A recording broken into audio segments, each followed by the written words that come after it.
It was supposed to be Russia's showcase to the world. Instead, it opened with fires on the horizon.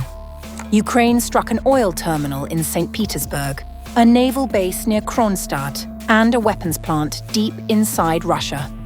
As delegates arrived for Russia's Davos, the smoke was already visible. Zelensky had a message for every camera in that room.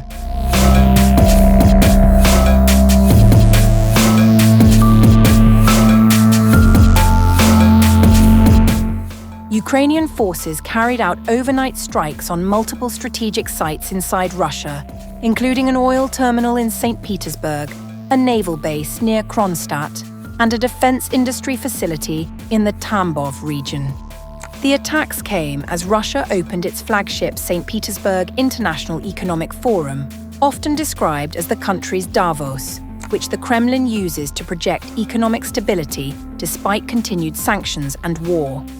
In the northern city, Russian media reported a large fire at the St. Petersburg oil terminal following a wave of drone activity overnight. Footage circulating online showed flames and heavy smoke rising from the port area, while authorities said air defenses intercepted multiple drones over the Leningrad region.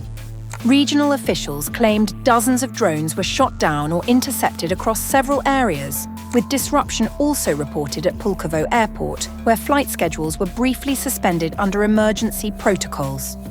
Further southeast, reports from the Tambov region said a defense plant in the city of Misherinsk was struck and set ablaze. The facility is understood to produce control systems and components used in Russian missile and aviation systems, including weapons deployed in strikes on Ukraine. Ukrainian President Volodymyr Zelensky confirmed the operation, saying the strikes were part of what Kyiv describes as its long-range pressure campaign against Russian military infrastructure. There are good results from our long-range sanctions. Important facilities on Russian territory were hit overnight. From our state border to these targets, there are hundreds, and in some cases over 1,000 kilometers. The oil terminal in Saint Petersburg was hit, facilities at the Kronstadt base were reached, and another enterprise in the Tambov region involved in weapons production was successfully struck. Zelensky said the strikes involved multiple Ukrainian military and security units and targeted what he described as facilities directly supporting Russia's war effort. Russian authorities have not independently confirmed the full extent of the damage at the targeted facilities. The reported strikes come amid a sharp escalation in cross-border drone warfare, with both Moscow and Kyiv intensifying long-range attacks on energy, military and industrial targets far from the front lines.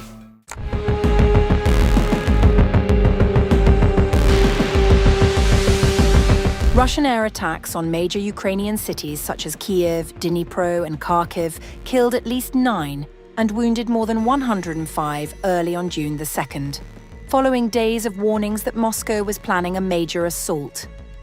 Russia has targeted Ukraine's power supply and infrastructure, while Ukraine has stepped up attacks this year on Russian oil facilities in a war now more than 4 years old, sometimes causing casualties, but both deny targeting civilians. Regional Governor Alexander Hansa said on messaging app Telegram that 5 people were killed and 25 injured in a Russian missile and drone attack on the southeastern city of Dnipro. All the injured were in hospital in moderate condition, he added, posting pictures of destroyed residential buildings, burnt-out vehicles and a damaged children's playground. Mayor Vitaly Klitschko said at least 4 were killed and over 50 injured, including children, across the capital of Kyiv. A suspected missile strike on a 24-story apartment building triggered a collapse, leaving people probably trapped under the rubble, Klitschko said. Thousands of residents flooded into the Kyiv subway system seeking shelter early on Tuesday, witnesses said, some carrying belongings and mattresses, as the sound of defense systems repelling Russian attacks filled the air. The strikes follow recent intelligence briefings highlighted by Ukrainian President Volodymyr Zelensky, who had warned that Moscow was actively preparing a massive nationwide offensive. Zelensky reiterated that reinforcing Ukraine's air defense umbrella and securing additional Western interceptors remain Kyiv's top priorities. Попередження, розвідок щодо російських ударів залишаються в силі. Масований удар може бути.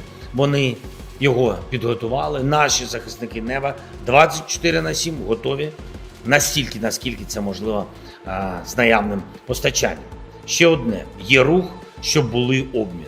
Ми стараємось, щоб найближчим часом відбувся ще один етап. Також домовились з нашими партнерами в Європі про додаткову комунікацію. Будуть зустрічі, будуть результати. Я дякую всім, хто б'ється, хто працює заради України і, будь ласка, звертайте увагу на повітряні тривоги. Це дуже важливо. Обов'язково користуйтесь укриттями. Слава Україні! Russia warned last week that it intended systematic strikes on targets in Kyiv linked to the Ukrainian military as well as decision-making centers, and urged foreigners to leave. It said the action was in response to a drone strike last month on a dormitory in Ukraine's Russian-held region of Luhansk, which killed 21. Ukraine denied the attack. On June the 1st, Russian President Putin said that Ukraine had opened a new page in a series of crimes with its strikes on a dormitory in northeastern Luhansk region and on an apartment building in a Russian-held part of Ukraine's Kherson region. It looks like by just consciously committing the most serious crimes against children and teenagers at the Teachers' College in Starobilsk and now in Henichesk, the Kyiv leadership has decided to open a new page in the series of their crimes, add a new attribute to the conflict itself. Well, it is their own choice. I did not invite the Prosecutor General and the head of the investigative committee by chance. I would ask you to give your assessments. I would ask you to give your assessments of what has happened and report on how the work to identify those responsible is progressing. All of them must receive the punishment they deserve, and it will be inevitable. Russia's escalated bombing campaign coincides with stalled battlefield gains and a diplomatic impasse. Meanwhile, Russia's personnel losses continue to climb, with UK intelligence reporting on May 27th an estimated death toll of 500,000 Russian soldiers since the start of the full-scale invasion.